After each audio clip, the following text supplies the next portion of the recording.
तो दोस्तों, आपका ड्रीम बजट यानी बजट 2025 2025 का बजट वित्त मंत्री निर्मला सीतारमण ने पढ़ दिया है। जी हाँ, ड्रीम बजट इसलिए कि नए टैक्स सिस्टम के तहत अब 12 लाख रुपए तक की जो आय होगी उस पर कोई टैक्स नहीं देना पड़ेगा। जी हाँ, बहुत दिनों से मिडिल क्लास की ये मांग थी कि टैक्स स्लैब बढ़ना चाहिए और साथ ही साथ सीनियर सिटीजन के लिए जो ब्याज था उस पर ब्याज पर टैक्स जो छूट सीमा थी वो 1 लाख रुपए तक बढ़ा दी गई, यानी कि इस सीमा को भी ठीक ठाक बढ़ा दिया गया है। तो अब इस बजट की क्या मेन हाईलाइट है वो मैं आपको बताना चाहूंगा, जो कि आज के दिन संसद में वित्त मंत्री निर्मला सीतारमण ने पेश किया। और आपको मैं बताना चाहूंगा ये भी एक रिकॉर्ड है। निर्मला सीतारमण का ये लगातार 8वां बजट है जो ऐसा करने वाली पहली वित्त मंत्री बन गई हैं। यानी पहले जो है थे वित्त मंत्री जो है आते जाते रहते थे, और निर्मला सीतारमण एक ऐसी महिला और साथ ही साथ पहली वित्त मंत्री हैं जिन्होंने 8वीं बार बजट पेश किया है। अब देखिए, जैसे बताया आपको, 12 लाख रुपए तक इनकम पर कोई टैक्स नहीं लगेगा। सैलरीड टैक्स पेयर्स के लिए जो सीमा है 12,75,000 तक होगी। ये 75,000 का यानी कि इसमें स्टैंडर्ड डिडक्शन होगा।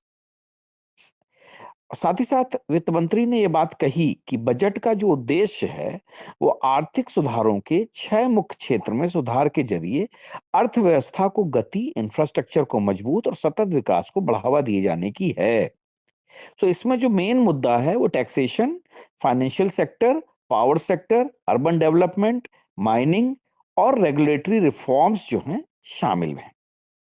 तो और इसके लिए उन्होंने प्रधानमंत्री मोदी के दूरदर्शी नेतृत्व में जो है काम करने की और भारत की क्षमता को जो है एक अपना लक्ष्य बताया, और उसी के ऊपर उन्होंने बजट 2025 को पेश किया।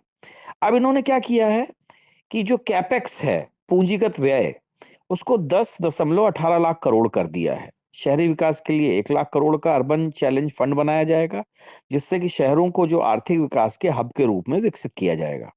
इसके अलावा राज्य सरकारों को 1.5 लाख करोड़ का इंटरेस्ट फ्री लोन भी दिया जाएगा ताकि वो इंफ्रास्ट्रक्चर सुधार के लिए जो नेसेसरी प्रोजेक्ट्स हैं उनको पूरा कर सकें। इनकम टैक्स का जैसा मैंने बताया कि 12 लाख तक की इनकम पर कोई टैक्स नहीं देना होगा। मध्यम वर्ग के लिए ये बहुत बड़ी राहत है। इसके अलावा आयकर रिटर्न फाइल करने की सीमा भी 2 साल से बढ़ाकर 4 साल कर दी गई है ताकि टैक्स पेयर्स को अधिक समय मिल सके। और 24 लाख रुपए से अधिक वेतन पाने वालों को 30% टैक्स देना होगा। और इसी के साथ ही नया इनकम टैक्स बिल जो है वो अगले हफ्ते पेश किया जाएगा, जिसमें कि टैक्स स्लैब्स में बदलाव किए जाएंगे। साथ ही साथ जो सरकार का एक लक्ष्य था कि टैक्स सिस्टम को आसान और पारदर्शी बनाना है, तो वो उसके ऊपर सरकार काम कर रही है। और उम्मीद ये है कि इसे faceless assessment, tax payer charter और तेज रिटर्न प्रोसेसिंग जैसे सुधार इसमें शामिल किए जाएंगे। और उनका कहना है कि 99% जो टैक्स रिटर्न है वो सेल्फ असेसमेंट पर आधारित हैं, यानी कि करदाता खुद ही अपने टैक्स की गणना कर सकते हैं। अब वरिष्ठ नागरिकों और किराएदारों के लिए भी उन्होंने टैक्स में राहत दी है। जैसे कि बताया आपको, वरिष्ठ नागरिकों के लिए ब्याज पर टैक्स छूट की सीमा बढ़ाकर 1 लाख कर दी गई है। साथ ही साथ अगर आपने मकान किराए पर दिया है तो टीडीएस की सीमा भी 2.4 लाख से बढ़कर 6 लाख रुपए कर दी गई है। यानी पहले 20,000 रुपए था, 50,000 रुपए कर दिया, जिससे कि किराएदारों को राहत मिलेगी। साथ ही साथ अगर आपने कोई शिक्षा ऋण लिया है और विदेश में पैसे भेज रहे हैं तो उस पर भी TCS, tax collected at source जो है वो नहीं लगेगा। और आरबीआई ने अपनी लिबरलाइज्ड रेमिटेंस स्कीम जो है एलआरएस के तहत विदेश में पैसे भेजने पर टीसीएस की सीमा 7 लाख से बढ़ाकर 10 लाख कर दी है। और जो नॉन पैन मामले हैं सिर्फ उन्हीं में ज्यादा टीडीएस काटने का प्रावधान रखा गया है।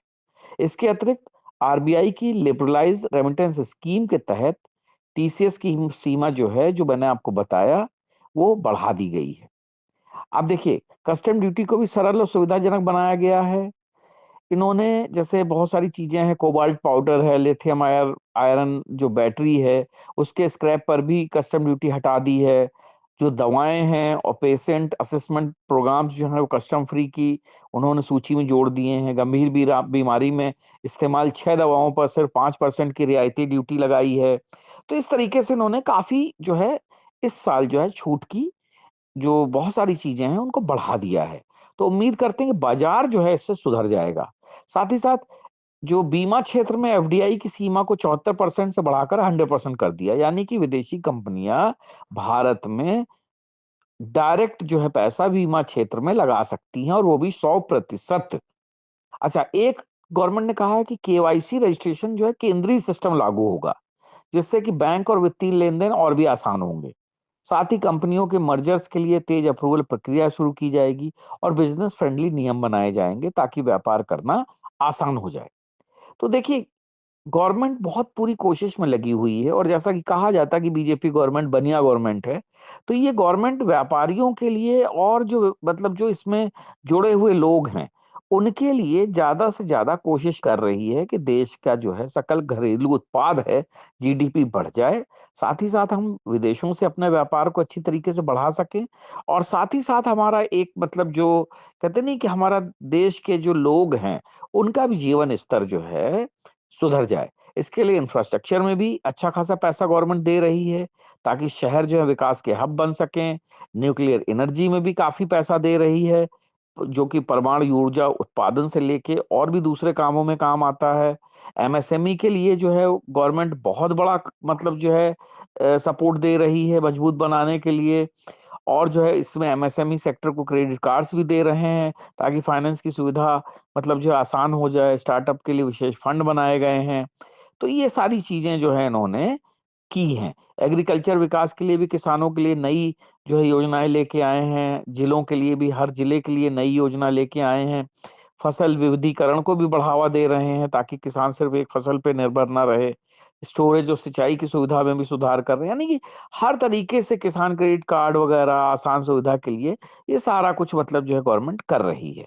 हर प्रकार के व्यवसाय हो, चाहे लेदर हो, फुटवेयर हो, या फिर दूसरी मतलब जो है इस शिक्षा पर और मतलब भरण पोषण पर जो है सब पे सरकार जोर दे रही है। तो स्किल डेवलपमेंट भी एक जो सरकार की बुनियादी उसमें शामिल है। पावर ट्रांसमिशन और मतलब जो है जनरेशन दोनों में सुधार के लिए बहुत कुछ है। एविएशन में भी दे रही है। तो इस तरीके से इस बजट में निर्मला सीतारमन ने एक बहुत ही अच्छी मिक्स मसाला वाली चाट पेश की है, जो कि पूरे देश को पसंद आ रही है और मिडिल क्लास को स्पेशली ज्यादा पसंद आ रही है। तो उम्मीद करते हैं इस बजट से हमारा बाजार जो है झूम उठेगा, शेयर मार्केट नई ऊंचाइयों को छुएगा, साथ ही साथ जो पैसा मार्केट में दबा हुआ था वो पैसा भी निकल के आएगा, ताकि जो कि इनकम टैक्स स्लैब इन्होंने बढ़ाया है उससे कोई फर्क नहीं पड़ेगा और सरकार को इनकम ज्यादा होगी।